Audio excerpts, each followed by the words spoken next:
چاہے کتنا بھی دین میں کمزور ہے وہ بیچارہ، چاہے کتنا بھی کمزور ہے، اور چاہے دنیا میں کتنا کمزور ہے بیچارہ، کچھ بھی نہیں اس کے پاس، پیسہ ٹکا بھی نہیں ہے، لیکن اس کے لیے ایک ایسی خواہش ہر عورت مرد انسان سب میں ہے، وہ بوڑھے جوان، کہ اللہ تعالیٰ میری دنیا بہتر کر دے. ہر آدمی کی خواہش ہے، اور دنیا ایک بہت بڑی چیز ہے. ہر آدمی کی ایک دنیا ہوتی ہے اپنی. کیا دنیا ہے ہماری؟ گھر بار، بیوی، بچے، کاروبار، چلنا پھرنا، رشتہ داری، معاملات، تاجرات، جتنی بھی یہ ہماری دنیا ہے اس کا نام دنیا ہے، اور اس سے کوئی خالی نہیں ہے. تو جب انسان یہ دعا مانگتا ہے کہ اللہ تعالیٰ میری دنیا بہتر کر رہا، تو اس کا نظر یہ ہوتا ہے کہ اللہ میرا گھر بھی بہتر ہو جائے، میرے بچے بھی صحیح ہو جائیں، میری بیوی بھی صحیح ہو جائے، اور میرے کاروبار بھی صحیح ہو جائے، میرا ہر چیز صحیح ہو جائے، میں باہر جاؤں تو صحیح ہو جائے، مجھے عزت بھی ملے، مجھے سب کچھ ملے. اس کو کہتے ہیں دنیا کا مل جانا، اور یہ بندہ خواہش رکھتا ہے.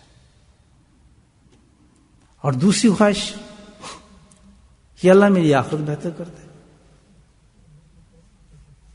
عمل ہو نہ کچھ ہو، کتنے کمزور ہو، لیکن خواہش سے رکھے گا اللہ تعالیٰ مجھے جہنم سے بچا، میری موت کا راستہ آسان فرما، آخرت مجھے کامیابی عطا فرما، جنت مجھے نصیب فرما.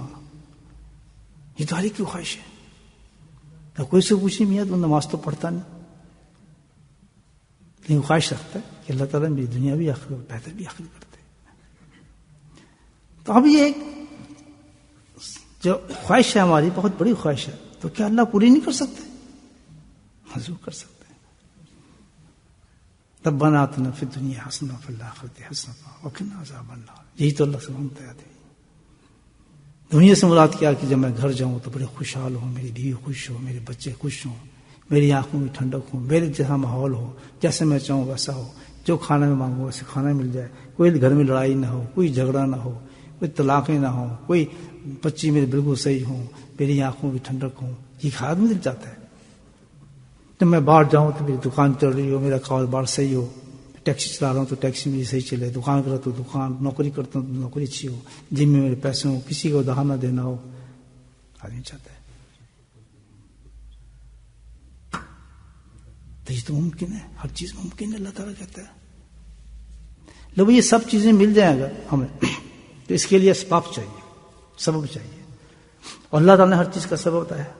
اب یہ تو ہم سمجھ گئے کہ بہت بڑی خواہش ہے ہماری، کیا کہ دنیا بھی ہماری اس طرح ہو جائے جیسے میں نے ابھی عرض کیا آپ کے سامنے، اور آخرت بھی ہو جائے کہ الحمدللہ.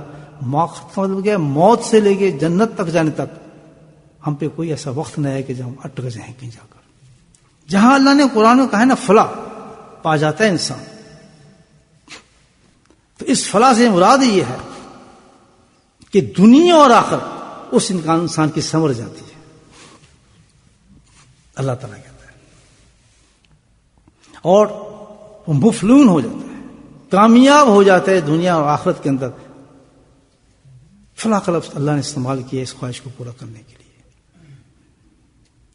اور اس فلاح سے پہلے اللہ تعالیٰ نے عمل بتایا کہ اس چیز کو حاصل کرنے کے لیے جو شخص یہ عمل اختیار کرے گا اللہ سبحانہ تعالیٰ اس کو مفلحون بنا دے گا. مسئلہ تو حل ہو گیا الحمدللہ ہمارا.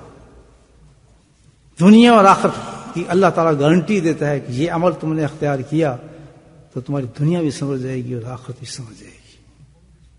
وہ کیا عمل ہے؟ اب ہم نے عمل دیکھنا ہے. قرآن کے اندر ہے وَاذْكُرُوا اللَّهَ كَثِيرًا لَعَلَّكُمْ تُفْلِحُونَ.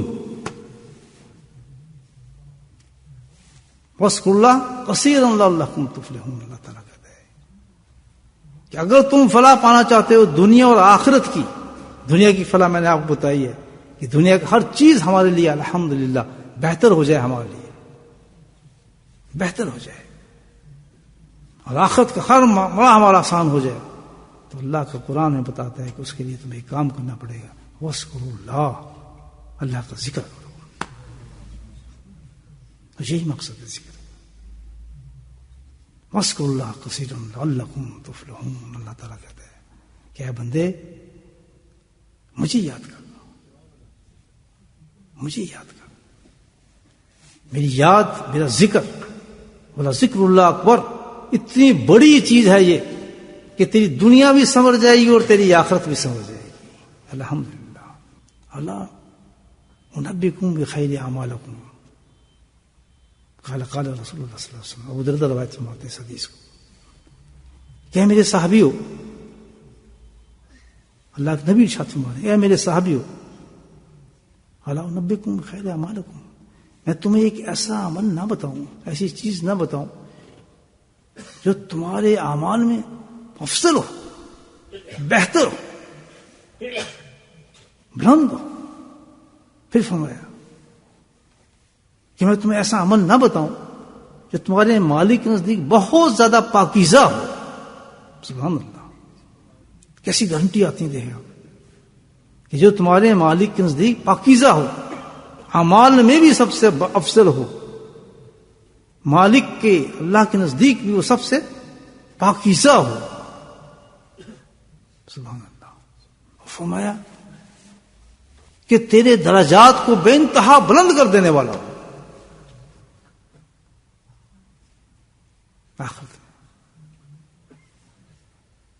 آخرت کے درجات بے انتہا بلند کر دینے والا ہو، اور ایسا ہو کہ سونا اور چاندی سے خرچ کرنے سے بھی زیادہ وہ عمل تمہیں فائدہ دے صدقے کے اندر، اس سے بھی زیادہ ہو. دیکھیں کتنی بڑی چیز ہے. اور فرمایا ایسا بھی کہ اگر دشمن تجھے مار رہے ہوں اور تو دشمن کو مارے، اس سے بھی زیادہ افضل عمل ہو. صحابہ فوراً اٹھے، گالا بالا یا رسول اللہ صلی اللہ علیہ وسلم. ارشاد فرمائیے اتنی بڑی چیز، اتنا بلند عمل ہے یہ، تو اس قدر اہمیت ہے اس چیز کی. ارشاد فرمائے اللہ کے نبی فرمایا ذکر اللہ.